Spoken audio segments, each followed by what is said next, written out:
Галат номын эхний хоёр бүлгийг бүгдээр хамтдаа ярилцсан. Энэ эхний хоёр хэсэг бүлэгдэр бол ихэвчлэн Паул өөрийн хувийн зүгээсээ, хувийн түүхээсээ нэг талаар бас юу болсон талаар хүмүүст сайн мэдээний зүгээс, тийм ээ, сайн мэдээ гэж юу вэ гэдэг талаас ерөнхийдөө нэлээд ярьсан байгаа. Тэгээд үргэлжлүүлээд 3 дугаар бүлэг дээрээс бид нэр ярилцсан. Энэ 3 дугаар бүлэг, 4 дугаар бүлгийн хувьд бол ихэвчлэн Паулын өөрийн нэлээд тийм теологийн гүнзгий асуудлыг ярьсан ийм хэсэг гэж ерөнхийдөө үздэг.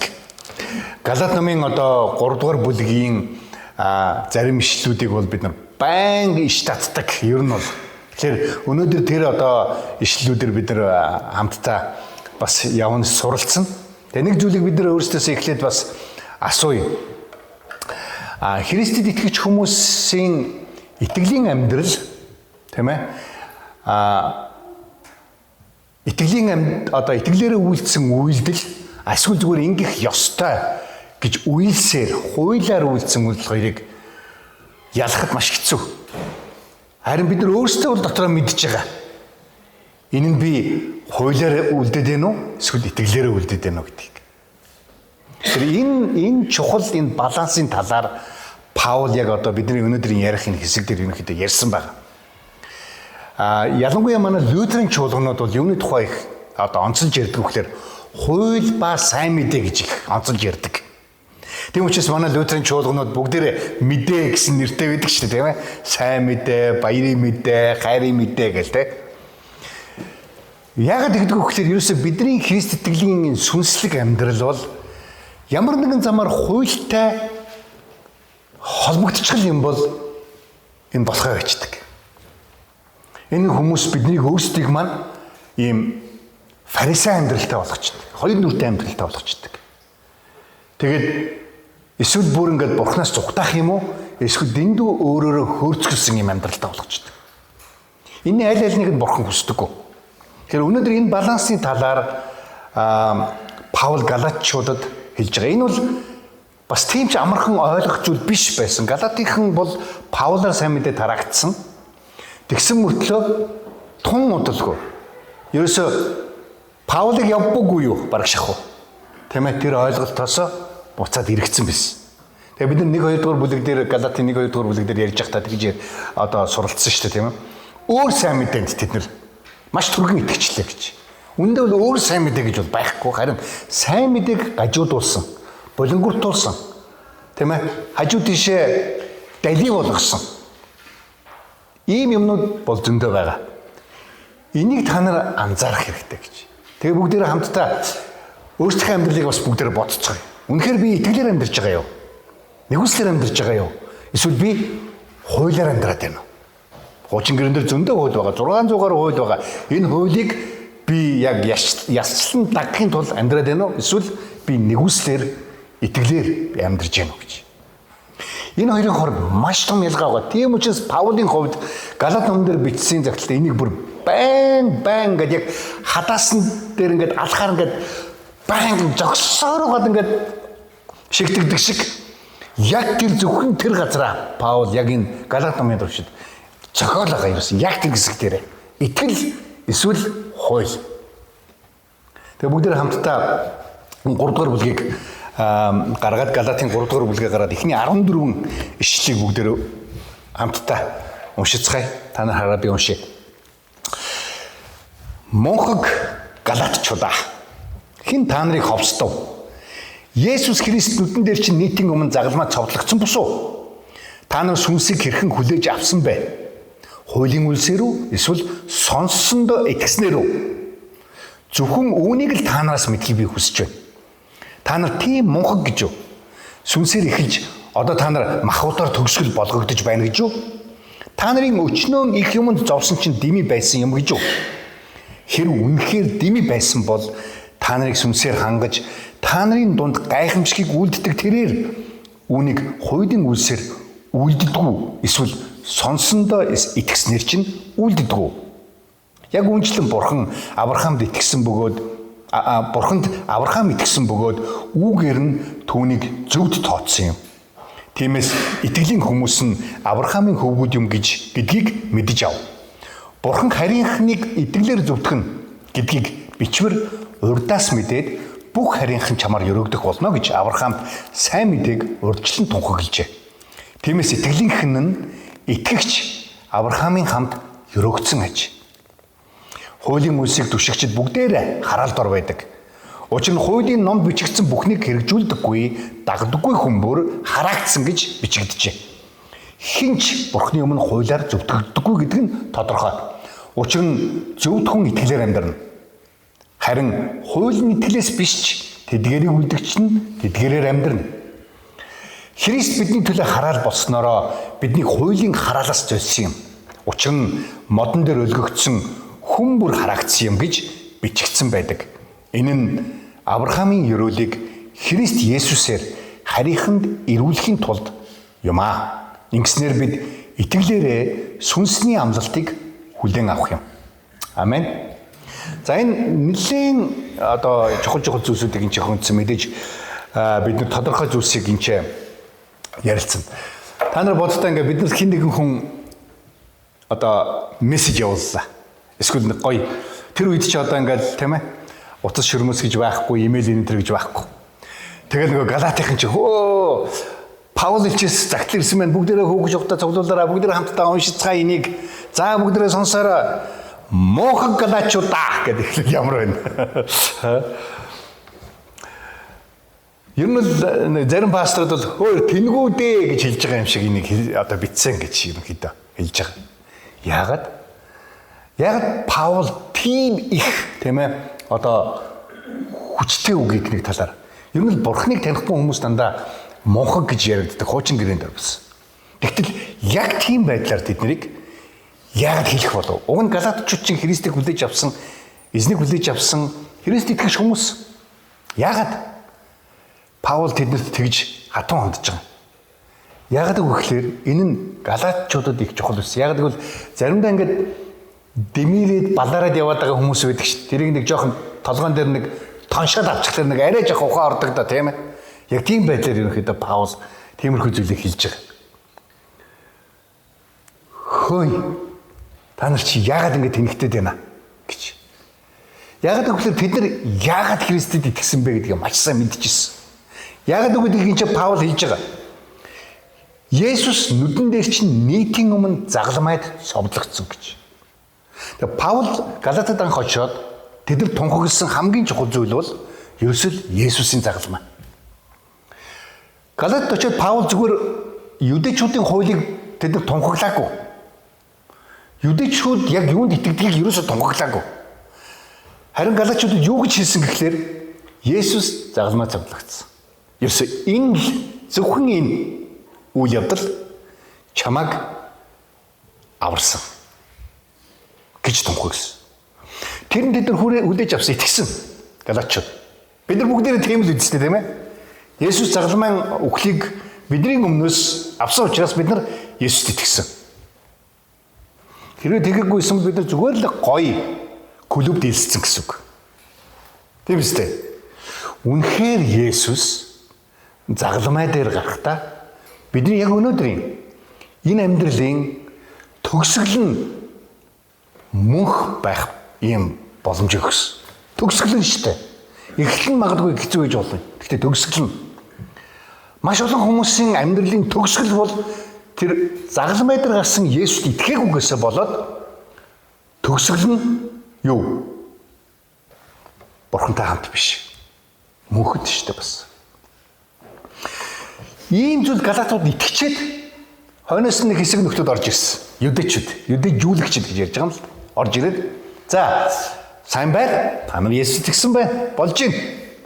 Та нар бол одоо ингэж яг яасан гэхлээр одоо ингэж дугуун дээр мордод ингэж уулын уруу чамайг түлхээд ингэж өгчлөө. Одоо шинэ дугуун сунж байгаа юм. Одоо чи өөрөө цайсаж жийх ёстой. Тэгж чи унахгүй явна гэж байгаа юм шиг тийм сайн мэдэг тэр юдэжүүлэгчд тунхагласан. Чи нэг үслээр аврагдсан, итгэлээр аврагдсан үнэ одоо чи тэрийг хадгалаад байж байхын тулд өөрөө янз бүрийн хууль дүрм, журам, хуулиудыг дагжих хэрэгтэй. Ингээд дагаад байх юм бол чи сайн итгэж байна гэсэн ийм сайн мэдээ тунхагсан. Өнөөдөр маш олон Христ итгэгчид яг тийм байдаг. Өнөөдөр тэр хүмүүст биш та Паул юу гэж хэлж байгаа гэж хөөе тэнгээ гэж хэлж байгаа байхгүй юу? Чи юу болоод байгаа? Ерөөсөө Есүс таны орон загалмай дээр очсон учраас та аврагдсан. Өөр тэнд юу ч байхгүй. Хэрвээ тэнд ямар нэгэн өөрийнхөө зүгээс та юм нэмэх юм бол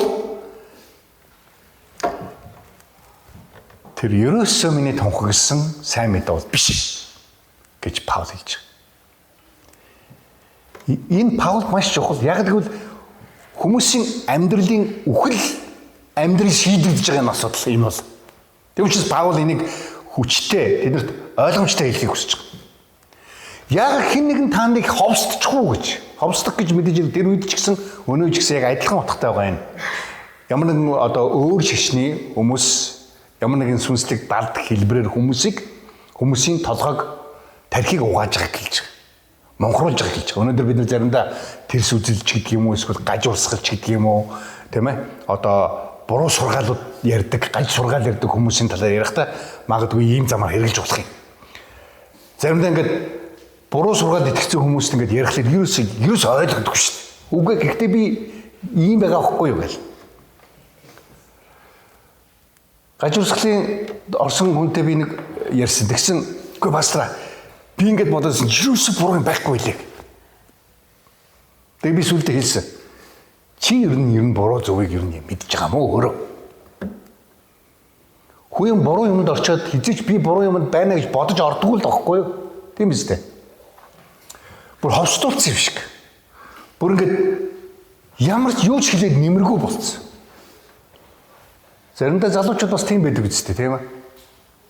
Чи болохгүй. Чи буруу хүнтэй нөхөрлөд байна. Чи буруу юм руу яваад байна гэлхлээр яг ховсдуулсан юм шиг илэрж байгаа алга болчихно. Яг ийм замаар Паул бидэнд хэлж байгаагүй. Та нар чи юу вэ? Яг зөв Есүстэй итгэсэн шүү дээ. Яг зөв замаар та нар Христийг хүлээж авсан. Гэтэл одоо яг амьдрал чинь яг зөв зам дээр байхгүй байгаа юм байна гэж. Өнөөдөр монголчууд бид нар бол бас их ийм юм руу орох их амархан юм одоо юутай хүмүүс шүү дээ. Ер нь зөвхөн монголчууд биш дээ, ер нь хүн өөрийнхөө оролцоог их үнэлдэг. Би тэнд байсан учраас их гоё болсон тэр юм. Тэр үйл явдал гоё болсон. Яг л би тэнд байсан учраас. Гэсэн ийм заримдаа ийм мэдрэмжээр юмыг заримдаа шийддэг. Тийм ээ? Тэгэд тэр одоо фарисей хүмүүс хурж ирээд тийм чи яг сайн байна, гоё итгэсэн байна. Одоо чи зүгээр хоцлолчих. Тэгвэл бүр гоё болно. Эсвэл чи өдөр болгон ямар нэгэн одоо хүнд сайн үсэг хий. Тэгвэл бүр жинхнээс гоё итгэж болно. Чи өдөр болгон 10 хуудас Библиэс унш. Тэгэх юм бол ёо бүр амар итгэж боллоо шүү дээ чи гэж. Тэгэхээр тийм юмд бид нар амар дуртай. Зүгээр л Есүст эзэндээ итгэж. Зүгээр л итэг гэхэлэр тэг би өөр яг юу хийх юм? Зүгээр ингээл болоо юм уу? Дэндүү амархан юм шүү гэж. Паул энэ ч амархан нь юу аль нь байна вэ гэдгийг харуулах гэж. Тэгээд Христэд итгэж хүмүүсийн бас нэг асуудал юу гэхээр би ийм үйлчлэл хийдэг, би ийм сайхан юм хийсэн, би тэгсэн, би ингэсэн. Заримдаа хүмүүс пассворд дээр ирээд асуудаг. Сүүлийн үед би бас эзнээс их хол байлаа гэж. Ойлгож байна. Гэхдээ энэ юу хэлж ийнө вэхээр үзүүлэлтээр тулгуурласан амьдрал яваад байгаа байхгүй тийм ч. Юм үзүүлэх гэдэг чинь бурханд. Тийм учраас өөрөө өөрийг ингээ голох юм сэтгэл нь өөрөөсөө гарч ирээд байгаа. Эзний үгээр магадгүй ятгагдсан уу гэдэггүй. Би гоё хийгээл, би гоё аваал, би яг сайн хийх ёстоймаа хийгээл ингээл ингэх юм бол яг жинхэнэ гоё үзүүлэх ёстой гүйцэтгэлээ яг сайн хийж ийн гэж итгэгч заримдаа боддог. Гэхдээ заримдаа тэр нь яг Паулын энэ хийж байгаагаар бол зүгээр л хуулийн үйлсээр амьдрах гэдэг оролдоод байгаа ийм явдал заримдаа байдаг. Харамсалтай нэг пастор бид нар ч гэсэн өөрсдөө хүмүүст тийм ээ чи тэгэх хэрэгтэй, чи итгэвч байж тэгэх ёстой гэл ингээд заримдаа амлдаг. Тэрийг олон хүмүүс буруугаар заримдаа хүлээж авдаг. Би тэгчих юм бол их сайн итгэж болчих юм байна гэж. Одоо бид нар бүгдээрээ яг уралдах гад гараанаас гарах гад ингээ байж л да. Хоёр хүн яг адилхан гараанаас гарлаа. Хэрвээ хин нэгэн хүн нэгүслэр амьдарч байгаа хүмүүс байвал аль хэдүүний тэр гараанд гарахаас өмнө тэр хүн шагнал авцсан, нэгдүгээр байр алтан медаль авцсан. Тэг үг гэж. Нөгөөх нь болохоор яг өөрийнхөө зүтгэлээр гүйж байгаад алтаа авах гэж байгаа ийм хүн хоёрын хоорондох ийм ялгаа гарч байгаа. Нэгүслэр амьдрагч хүн бол зөвхөн бурхан дээр аль хэдэн бурхан намайг чөлөөсөн, ерөөсөн, нэгүүлсэн. Тийм учраас би сайн гүн гүйж чадна, гүйх ёстой, гүйж болно гэсэн ийм итгэл байж хахад харин үйлсээр амьдрах гэж байгаа, үйлсээр ариусгагдана гэж бодож байгаа хүмүүс бол би сайн гүйчих юм бол бурхан намайг ерөөх бах. Би сайн гүйчих юм бол бурхан надад алтан медаль өгнө. Би сайн гүйчих юм бол би магадгүй мөнгө аавна ч гэдэг юм уу, тийм ээ? Ийм хоёрын хооронд хүн харахад мэдэхгүй. Бид нар мэдэхгүй шүү дээ. Тийм биз дээ. Хоёр хүн уралдаж байна. Харин яг бурхны хувьд бол энэ бол маш том ялгаа. Маш том ялгаа. Нэг нь үйлсээр өөрөө бурхны өмнө гоё болох гэж үзэж байгаа хүн, нөгөөх нь айл хэдүүнээ бурхнаар гоё болгогдсон. Харин зүгээр л бурхны өрөөлөөр нэгүслэр амьдрах гэж байгаа хүн хоёр. Энэ хоёрын хооронд ялгаад. Яагаад Паул тэднэрт энэ зүйлийг хэлэх болов? Нэгдүгээр ишлэлийн тэр зүйлийг. Яг тэгэхээр тэд нар энэ амьдрал одоо буцаад итгэсэн нөгөө нэг нэгүслэр аврагдсан энэ авралынхан амьдрал дээрээ биш, буцаад нөгөө юудын хуулийн ямар ч найдваргүй, ямар ч гарч байхгүй юм амьдрал руу буцаад орох гэж байгаа. Тийм учраас Паул эднэрт сануулж байгаа. За 3 зүйлийг би та нарт хэлье гэж. Нэгдүгээр асуудал болохоор та нар одоо өөрийнхөө туршлагыг хар. Тэр 3 бурхан та нарын аврал, ариусалд хангалттай зүйлийг хийцэн. Танаас юу ч өөр юм хүсээгүй гэдэг хэсгийг хэлэх гэж байгаа. Энэ бол 1-ээс 5 дугаар ишлэлээр хэлж байгаа. 1-р ишлэлээр бол Христ тийм ээ совлогдсон. 2-р ишлэлээс харах юм бол тэр сүнс биднэрт ирсэн. 5-р ишлэлээс харах юм бол тэр сүнсээр хангаж та нарын дунд гайхамшигыг үлдэг тэрээр гэдэг нь бурхан эцэг. Тийм ээ. Энэ бүх зүйлийг сүнсээр хийсэн үү? Итгэлээр чинь хийсэн үү? Эсвэл үйлсээр чинь хийсэн үү гэдгийг асууж байна гэж Паул асууж байгаа. Та нар юу гэж бодож байна гэж. Та нар маш сайн хийсэн болохоор Есүс Христ цовдлогдоод авраад сүнсийг явуулаад гайхамшигыг амьдралч үлдүүлээд амьдралыг чи өөрчилсөн юм уу? Эсвэл та нар чадахгүй байсан учраас Есүс загламай дээр цовдлогдоод сүнсийг явуулаад тэгээд амьдралд чинь гайхамшигтай үйлсүүд бий болсон юм уу? Өөрчлөлтүүд бий болсон юм уу? Энийг та нар эргээд хардаа гэж Галатчуудаа. Энийг харахгүй бол та нар мунхаг гэсэн үг гэж. Өнөөдөр Христ итгэлийн амьдралын нэг чухал зүйл болохоор бид нар Христийн загалмаараар өгөгдсөн тэр сүнсийг зүгээр хуулиар солих гэж заримдаа амьдарч байгаа. Энэ л хамгийн харамсалтай. Олон итгэж хүмүүс сүлдээс цуглаанд ирэхгүй болдгийн шалтгаан мэдэх үү? Би сүүлийн 2 сар цуглаанд явгаа би одоо явж болохгүй. Бурхан намайг бараг хүлээж авахгүй байхаа гэж. Гүйцэтгэл дээр амьдсан амьдрал. Би сүүлийн үед ингээд ийм гим нүгэлт юм чи. За бурхан бараг л одоо чи димидэ гэж хэлж байгаа байхаа гэж бодод. Энэ бол үзүүлэлт төр өөр дээрээ тулгуурсан амьдрал. Ерөөс нэгүсэлт юм чи байхгүй тийм амьдрал. Зүгээр хууль. Би хийсэн тийм учраас би бурхан шагнал авах ёстой. Би хийгээгүй юм шаа бурхан намайг шийтгэж байна гэж ингэж боддог. Тэгээ амьдралд магадгүй харамсалтай янз бүрийн хүний амьдралын болохоор янз бүрийн доголдонгууд тийм байх. Бурхан намайг шийтгэсэн байна. Би ерөөс ингэсэн юм байна. Одоо ингэж өнгөрсөн гэж маш олон хүмүүс боддог. 1-ээс 5 дугаар ишлэл дээрх тэр Паул асуугаад байгаа юм их чухал асуултууд байгаа. Сүнсийг яаж хүлээн авсан юм бэ та нар? Хуулийн үйлсээр үү? Эсвэл сонссондоо итгэснээр үү? Ялгааны юу вэ гэж. Хуулийн үйлсээр нэгүслэр аврагдчихад хуулийн үйлсээр амьдрах гээд яваа хүмүүсийн амьдрал яг юутай зөвлөгдөх вэ гэхээр ийм байж болно. За бид нар бүгд онгоцон суугаад онгоц дэше хөөрлөө. Бүгдээрээ гоё. Бид нар юу ч хийх хэрэггүй те. Онгоц чинь ингээд тийм ээ юу онгоцны жолооч шууд хөөргөөл ингээд явчихж байгаа. Бид нар тэнд онгоцыг нисэхэд ямар ч юу ч хийх хэрэггүй. Хөнгөрж өгөх хэрэггүй. Эсвэл дэвж өгөх хэрэггүй үстэй онгоцыг нисэхэд ямар нэгэн оролцоо бидэрт байхгүй. Хөөрөхөд бидний оролцоо байхгүй. Хөөрөө явж хахад бидний оролцоо байхгүй. Буухад бидний оролцоо байхгүй. Тэр дотор. Тийм үстэй. Хэрвээ бид нар нэгүслэр аврагдаж, нэгүслэр аврагдсан бол тэр амьдрал дотор биш үү? Бид нар дими дэвээд ах, тийм ээ? Эсвэл дими ингээд хөнгөрж өгөөд ах ямар шаардлага байхгүй гэсэн. Яг тэгвэл Есүс Христээр Бурхан бүх зүйлийг загалмаа дээр хийгээд биднэрт сүнсийг өгсөн. Тэр сүнсээр бид нар өнөөдөр жолоодогдож амьдрах хэрэгтэй болж байгаа.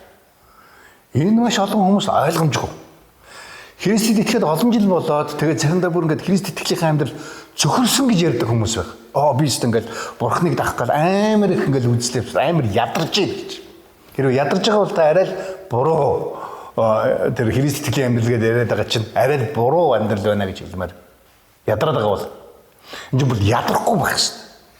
Бүр амар хөнгөн амар баяр хөөртэй өөрт ямар ч тийм дараа байхгүй.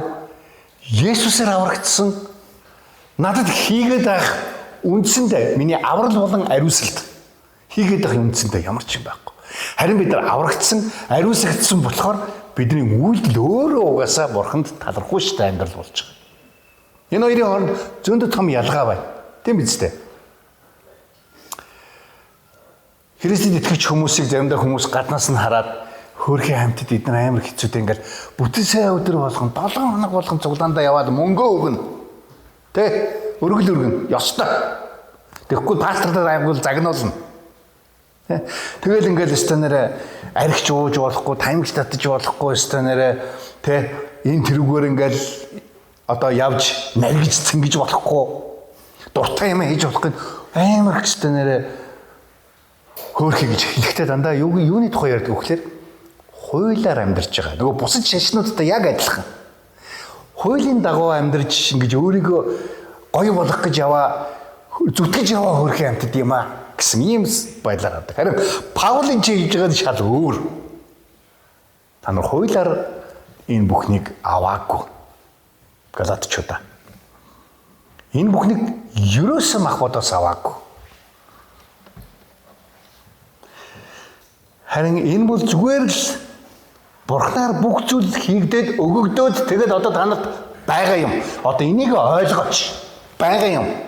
Тэрийг ойлгооч гэж хэлж байгаа. Тэгээд Паул ингэж хэлж байна. Тэр юдэжүүлэгчд та нар хуулиар та нарыг авраад гоё болоод хуулийг дагах юм бол та нарын амьдрал сайхан болно гэж хэлж байна уу? За тэгвэл хууль руу явъя л та гэж. Тэгээд 6 дугаар ишлээс хойш ингээ харах юм бол 6-9 дугаар ишлэл дээр Паул Авраамын тухай ярьж байгаа. Авраам итгэлээр зөвтгөгдсөн гэж энэ ч хэлсэн. 6 дугаар ишлэл дээр. Бурханд Авраам итгэсэн бөгөөд үүгээр нь түүнийг зөвт гэж тооцсон. Итгэснээр нь тэрнээс биш хууль одоо хууль дагснаар нь биш. Авраамд хууль өгөгдсөн байсан уу? Үгүй шүү, бүр хойшоо Мөсед хууль өгөгдсөн. Тийм биз дээ. Хуульгүй үед Авраам зөвтгөгдсөн байсан. Тэр үед Мөсегийн хууль гэж юу байхыг Авраам ерөөсөө мэдэхгүй. 10 хуулийн тухай Авраам юу ч мэдэхгүй. Гэхдээ тэр итгэлээрээ зөвтгөгдсөн гэж хэлж байгаа. Ямар итгэлээр зөвтгөгдсөн юм? За зөндөл олон түүхүүд байгаа. Ур хотоос тийм ээ Бурхан түүнийг дуудаад гаргасан тэр нэг итгэлийн түүх байна. Нөгөө талаар бас хүүхэдтэй болно гэсэн түүх байна тийм ээ. Тэгэл бүр өөрөө дундуур нь итгэлээрээ унаа үсттэй. Ишмаэл гэж тийм ээ хүүхдийг төрүүлсэн Хагар гэж эмэгтэйгээс тийм ээ. Тэгээ ямж сүлдээ яг одоо Бурхны төлөвлөсөн тэр одоо хүүхдийг төрүүлсэн.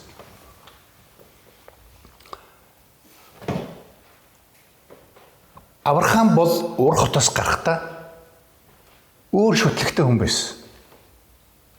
Тэрнээс нь болж бурхан шашин одоо шүтлэг тэр гоё юмыг дагснаас нь болж бурхан түүнийг зөвд тооцоогүй. Хууль дагснаас нь болж тэнд хууль байхгүй байсан учраас хууль дагснаас нь болж тооцоогүй. Харин чи Паул юу гэж ийм гэхээр итгэсэн учраас л зөвдгөгдсөн гэж. Зөвдгөл гэж бид нар өмнө ярьжсэн тийм ээ. Энэ бол хуулийн одоо хууль зүйн үг хэллэг. Зөвд болгогдох гэж, зөвдгөгдөх гэж. Үнэн дээр бол яг хэрэгтэн мөн. Гэхдээ тэр хүнийг хэрэгтэн мөн ч гэсэн одоо зөв болгоод түүний оронд хэн нэгэн төлөөсийг нь төлөхийг хэлж байгаа. Зөвдгөгдөх гэж. Тийм ээ. Нэг талаар бас тухайн үеийн одоо боолууд чөлөөлөгдөхдөө мөнгө төлөөд чөлөөлөгдөжсэн. Золиос өгөөд тэгж чөлөөлөгдөхдөө ийм адилхан дуу ийм одоо утга санаа гэж агуулж байгаа. Авраам итгэсэн бөгөөд үүгээр нь зөвдгөж тооцсон болохоос Авраам маш гоё юм хийсэн учраас та биш. Тэр өдгөө Авраамын хувьд бол бүр хийсэн зарим үйлдэлүүд нь маш хэцүү үйлдэлүүд байгаа. Гэхдээ л мань хүн итгэлийн өвөг дээдэс гэдэг нэртэй болсон. Яагаад гэвэл зөвхөн итгэсэн учраас. Тэгэхээр Паул энэ Галатикт хэлж байна. Та нар загалмайд цовлогдсон Христэд итгэгч болсон. Одоо тэр итгэлээрээ л яваач. Яагаад гинтхэн буцаа? Хуулиар явж байгаа бай. Хууль, итгэл хоёр ерөөсө холилдохгүй. Юу гэдгийг 80% нь итгэл, 20% нь хууль биш. Тэр өдгөө 0,1 ч биш. Хууль. Ерөөсө итгэл эсвэл хууль. Хуулиар амьдрах болно. Гэхдээ бүх хуулийг дагах хэрэгтэй. За дараагийн хэсгээр энэ тухай ярьж байгаа. Итгэлээр бид нар амьдрахаар шийдэж Есүст итгэсэн. Тос ингээд усанд тусахлаар ингээд шууд ингээд уусдаггүй үстэй тий. Тос ус хоёр ялгаатай. Эсвэл тос, эсвэл ус. Тэгэхээр эсвэл итгэл, эсвэл хууль. Гэхдээ итгэлээр амьдарч байгаа гэхээр юусо хуулийг бүр ингээд улантай ашигласан байна гэсэн үг үү? Үгүй мэдээж бид нар хойшоо 5 дугаар бүлэгээр ингээд очих юм бол харин ч бидний итгэл маань биднийг бүр жинхэнэ хуулийг биелүүлэгч болгоно. Бид нар хуулийг биелүүлж байгаа учраас итгэж байгаа биш. Итгэсэн учраас бид нар хуулийг биелүүлэгч болгох тухай дараа нь 5 дугаар бүлэгээр ярьж байгаа. Тэгээд энэ чинь тиймээс итгэлийн хүмүүсэнд 7 дугаар эшлэлдэр Авраамын хөвгүүд юм гэдгийг мэдж ав гэж хэлсэн. Та нар Авраамын одоо удам гэж юдэч зөндөө юм яриад байна уу? Тэд нар мах цусаар өөрсдөө бодож байгаа бах. Гэхдээ үгүй. Авраамын жинхэнэ хөвгүүн, жинхэнэ үр хүүхдүүд гэдэг бол яг Авраам шиг итгэлтэй хүмүүсийг хэлж байгаа. Тэрнээс биш зүгээр л нэг Авраамын хүүхэд учраас та биш юусоо. Бурхан тийм замаар хардаггүй. Тэгээд тэрийг одоо хэлхийд бол 8 дугаар ишлэлдэр Бурхан харийнхныг итгэлээр зөвтгөнө гэж хэлсэн. Харийнхныг. Цусаар биш. Цусаар биш. Юдэчүүд бол өөрсдөө цусаараа зөвтгөгдсөн гэж бодсон. Нөгөө юдэ хүн учраас. Тэгсэн чинь Паул үгүй. Бурханы хэлсэн Авраамд хэлсэн үг шал өөр. Харийнхан бол итгэлээр зөвтгөгдөнө гэдгийг бичвэр хэлсэн. Тэгээд юу хэлсэн гэхээр бүх харийнхан чамаар өрөөгдөх болно гэж Авраамд сайн мэдээг урдчлан тунхагласан гэж. Сайн мэдээ гэж хэлж байгаа. Заримдаа хүмүүс ингэ хуучин гэрээ бол хууль, шинэ гэрээ бол сайн мэдээ гэж ярьдаг. Хуучин гэрээ нь бүгжүүл хууль биш. Хуулийг өгөгдөж явах тэр үед тэр үед хуулиас өмнө энэ сайн мэдээ Авраамд өгөгдсөн. Ямар сайн мэдээ өгөхлөөр итгэлээр Бурханаар зөвтгөгдөнө гэсэн энэ сайн мэдээ. Итгэлээр. За магадгүй тэр үед Бурханд итгэх итгэлээр. Харин шинэ гэрээний бид нар бол Есүс Христэд итгэх итгэлээр зөвтгөгдөж байгаа. Тэгээ Галатикт хэлж байна. Юдэжлэгчид та нар хуучин гэрээний тухай яриад том юм болж байна уу? Би бол тэрний жинхэнэ эксперт гэх юм уу те? Жинхэнэ мэрэгжилтэн нь байна хуучин гэрээний. Би хэлье. Авраамын тухай ярьж байна уу? Тэгвэл Авраам итгэлээр зөвтгөгдсөн. Хуулиар ерөөсөө зөвтгөх хууль байгаагүй тэр үед. Өнөөдөр тэгэхээр Христэд итгэж хүмүүс бид нар Христ итгэгчид дараа нь хуучин гэрээний хуулийг дагснаар бид нар зөв гоё явж байгаа итгэж болох уу? Үгүй. Яг тэр анхныхаа итгэлээр хүлээж авсан тэр итгэлээрээ л бид нар жинхэнэ Христэд итгэж байсаар байна гэдэг тухай ярьж байгаа. Нэг талаар Паул Галатын тийм өнгөрсөн өөрсдийнх нь нэгдүгээр хэсгийг тийм ээ нэгдүгээр та нар өөрсдөө яаж итгэж болсон гэдгээ бод үлсэр биш харин итгэлэр хоёрдугаарх нь Авраам хүртэл хуучин гэрэн дээр Авраам хүртэл итгэлээр тийм ээ одоо зөвтгөгдсөн. Тиймээс итгэлийнх нь итгэгч Авраамын хамт өрөөгдсөн ажээ гэж хэлж байна. Өрөөгдсөн гэж. Бид нар Авраам өрөөгдсөн тухай бол яг та дандаа нөгөө хүүхэдтэй болсон олон үр өдөм болсон одоо далайн элсэн ширхэг тэнгэрийн дэрх одноос илүү их одоо тийм ээ үр хүүхдүүдтэй болно гэсэн энэ өрөөлийг авсан гэж ярьдаг тийм ээ. Тэр их өрөөл. Нэг талаар Авраамын хувьд одоо Юдей тэр үеийн одоо тийм ээ Юдей хүний хувьд хүүхэдтэй байна. Хүүхэдтэй болно. Ард түмний үг эцэг болно гэдэг бол маш том хүсэл мөрөөдөл магадгүй өрөөл байсан. Тэр нь биелж байгаа нэг талаар. Үнийхээ хувьд шүү дээ.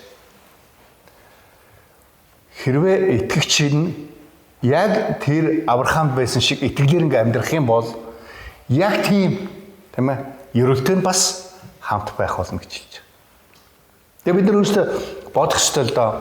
Христ итгэхийн амьдралаа бид нар ингээд ийм хууль болгоцсон, дүрэн болгоцсон байна уу гэж. Бид нар заримдаа мэддэг шүү дээ. Хуулиар ярьдаг хүн, нэгүслэр ярьдаг хүн хоёрын хооронд ялгаа байдаг. Ямар нэг юм хийхлээр за энэ юугаа хэлчих бол гэж бодож л байвал тэр хүн бол таны хувьд хуулиар ярьдаг хүн. Ямар нэг юм хэлэхлээр энэ намайг шүмжлэх лөө яах бол гэж бодоод идэх хүмүүс байдаг шүү дээ. Хүмүүс ч яах вэ? Тийм байдаг шүү хүнд. Тэгэхээр тэр хүн чинь амар хуулийн хүн гэсэн үг. Тийм биз дээ, тий? Бурхан бол тийм биш. Бурхан нэгүслэр амьдрахыг хүсдэг. Бурхан. Нэгүслэр амьдрэх хүмүүс нь болохоор юу ч ярьж байсан хүлээж аваад, сонсоод, тайлбарлаад, буруу зөвийг нь ярьдаг. Шууд буруутгаж байгаа хүмүүс байдаг. Шууд буруутгаж байна. Хуулиар амьдрж байна гэсэн үг. Бурхан бол тийм одоо бурхан биш.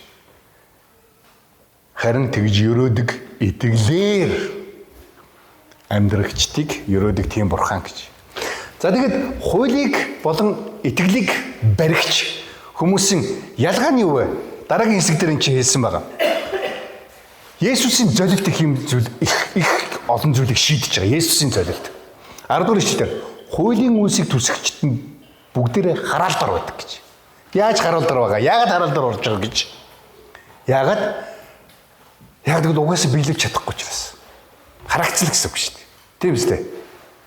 Бид нар одоо жишээлбэл хин нэгэн хүнээс одоо цагтаа хурж ирэл одоо биднээс тэглээ л дээ тийм ээ. За маргааш ихэд 2 давхар байшин барьсан бай эсвэл чи шоронд 20 жил явна гэж хэлээ л да.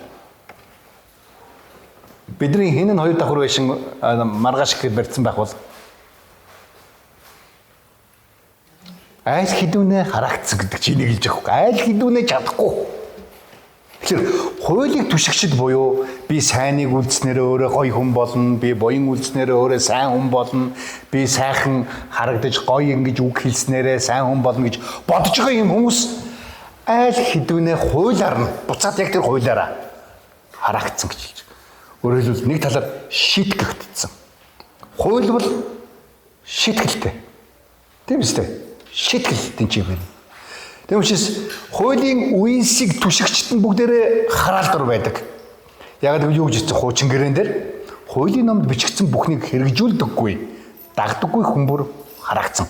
Зүгээр хэрэгжүүлэхийг оролддог, дагахыг оролдог хүн гэж тухай яриаг. Бүх хуулийг гэж хэлж байгаа.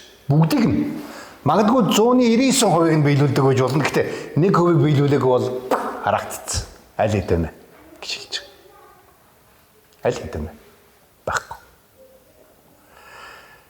Өмнө би ярьжсэн замын хөдөлгөөний дүрм зөрчөөд тийм ээ. За нэгдүгээр ихнийгээр явсан байна. Таргуул ирлээ Гэнгүүт бид нар гэхдээ би дандаа л могоон гэрлээр гардаг. Би тэгтэл дандаа хурд хэтрүүлдэггүй. Би тэгтэл дандаа гэж яриад нэмэргүй. Яг гэвэл та нэгдүгээр буруу явсан учраас. Нэг л буруу учраас тэр шийтгэл ирж байгаа. Хууль бол яг тийм. Бүгдийг биелүүлэхгүй бол тэгэл болоо. Хуучин гэрээний 600 гаруй хууль байна. Тэрийг биелүүлж болно. Тэгэх юм бол бас Бурхны ирүүлэг авч болно бас ер нь бол. Гэхдээ энэ юу гэж хэлсэн гэхээр хинч 11-р ишлэлээр Бурхны өмнө хуулиар зөвтгөгдөггүй гэдэг нь тодорхой гэж. Хинч энэ дэлхий дээр одоо хүндрэлтэн үсээд одоо хэдэн сая жил болсон юм мэдгүй. Тэр үеэс өнөөдрийг хүртэл шүү дээ. Яг энэ цаг мөч хүртэл хинч хуулиар Бурхны өмнө зөв байх боломжгүй. Хинч. Тэр нь бол тодорхой болсон гэж энэ хэлж байгаа. Паул. Тийм учраас биднэрт ямар сонголт үлдэж байна? Зөвхөн итгэлээр. Итгэлээр л аврагдах боломжтой. Зөвдгөгдөх боломжтой болсон гэж. 12 дугаар ишлэлээр хуулийн итгэлээс биш тэдгээрийг үйлдэгч нь тэдгээрээр амьдрал. Өөрөөр хэлбэл хуулийг хуулиар амьдрж байгаа тэр хүмүүс нь итгэлээр биш учраас яг хуулиараа л амьдрна. Тэгээ хуулиараа л шийдүүлнэ. Тэгэхээр яг уу ер нь л шийтгүүлнэ л гэсэн үг. Харагдана л гэсэн. Харин 13 дугаар ишлэлээр Христ бидний төлөө хараал болсноороо биднийг хуулийн хараалаас золисон гэж хэлж байгаа. Христ өөрөө тэр хуулийн өмнө авах ёстой бидний шийтгэлийг загламай дээрээс аваад тэгэл бид нар тийм юм байхгүй болсон гэж. Тэгээ тийм юм байхгүй болчиход бид нар буцаад яах вэ? Буцаад хуулийг биелүүлэх гэж амьдрахлаарэ Христийг хоошо тавингуудаа би өөрөө хуулиар энийгээ шийдчихье гэж ярьж байгаа гэсэн үг. Өчигдөр би нэг сонирхолтой юм түүх сонссон. Монголд нэг эмчтэр хүн эмчлүүлж байгаад нөгөө эмч нь хэлсэн юм бол хагалгаанд ороо гэж хэлсэн юм байна. Тэгэхээр за тгий. Гэхдээ Монголд ороод явах. Монгол эмчнээ сайн биш болохоор гэд бодоод Солонгос явсан байна. Тэгээ Солонгос яваад тэгээд хагалгаанд ороод нойрны сэрээд тэгээд одоо ингээ хагалгаа хийсэн юм чинь хурж ирээд танд яахыг чинь ингээ зааж өгнө гэсэн. Тэгээ очисон чинь Монголоос өргөдөж ирээд хагалгаа хийсэн нөгөө эмч нь байсан. Өөрийнх нь эмч. Тэр амар ичсэн шүү гэж. Христ биднийг аварсаар байтал бид нар үгүй би хуулиар явъя гэж. Заримдаа бид нар зөрүүдэлдэг. Яг л ийм юмны тухай ярьж байна. Тэгээд Христийн тэр золилт яг юу байсан гэхээр учир нь модон дээр өлгөгдсөн хүн харагдсан юм. Мэдээж модон дээр өлгөгдсөн гэж хэлж байгаа бид нар шууд загламын тухай бодож байгаа байх л та тийм ээ. Гэхдээ Юдын заншил ёсоор бол загламын тухай ерөөсөй байхгүй. Заглама гэдэг бол Ромын эзэнт гүрний яргаллын хэсэг шүү дээ тийм ээ. Заацлах тавцсан. Харин энэ модонд өлгөжсэн яасан гэхээр Бурхны хуулийг зөрчиж амар хэрэг хийсэн хүмүүсийг чулуудаж алаад тэгээ бүр онцгой Бурхны эсрэг гэмт хэрэгтнүүдийг цогцныг нь модонд өлгөдөг байсан. Тэгээ хүмүүс хараад энэ бол ястаа Бурхнаар харагдсан хүн байна гэж. Энэ ястаа Бурхнаар бүр тэгээ харагдсан бүр адгийн асуудал тарьсан хүн байна гэдгийг мэдчихсэн. Есүс яг тийм нөхцөлд бидний өмнөөс очсон гэсэн үг. Тэгж очсон болохоор бид нар зөвхөн Есүст итгэснээр тэр Авраамд өгнө гэсэн тэр харийнхан буюу бид нар ч гэдэг. Биднэрт өгнө гэсэн тэр амлалтыг хүлээн авах боломжтой болсон. Тийм сүнсний амлалт. За тэр амлалтын талаар бид нар дараагийн удаад ярилцсан. Энд чи яг бид нар яг юуны тухай ярьчих вэ? Яг Паул юг илэрхийлчих вэ? Гэхээр нэгдүгürt бид нар өөрсдөө Христэд итгэсэн итгэлийн тухай дахиад back to basics гэж ярьдаг шүү дээ. Буцаад яг үндсэн юмд очих хэрэгтэй. Бид нар бол Христийн загламын үхэлд итгэсэн учраас бид нар Есүст итгэсэн. Хуульд итгэсэн учраас биш. Хуулийг бол бусад бүх шашнууд ярьдаг. Харин Христ үжсэн гэхээр тэр боломжгүй. би тааны өмнөөс бүх зүйлийг биелүүлж өгье. Би хуулийг үгүй болгохоор биш харин би гүйцэлдүүлэхээр ирсэн гэж. Өөрөөр хэлбэл бид нар Христэд итгэснээр Христийн дотор хуулийг гүйцэлдүүлсэн. Тэр 600 хэдэн хууль байдгийн хэдэн мянган хууль байдгийн хамаагүй гүйцэлдүүлсэн гэсэн үг. Бид нар гараан дээрээс биш аль хэдэн алтан медалаа зүвчээд уралдааны зам дээр гүөх гэж байгаа хүмүүс гэж.